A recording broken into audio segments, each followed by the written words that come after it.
Ветераны войны и тыла со всей республики собрались сегодня в Театре оперы и балета, чтобы отметить день окончания Второй мировой войны.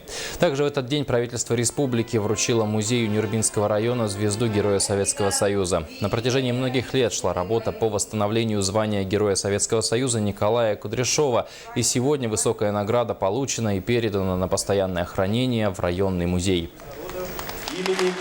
Сегодня мы подводим итоги года участника войны и окончания Второй мировой войны.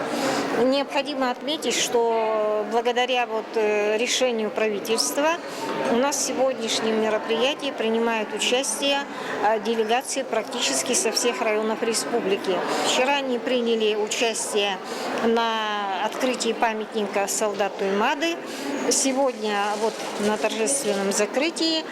И кроме этого будет прием руководством республики ветеранов, приехавших из УЛУСов.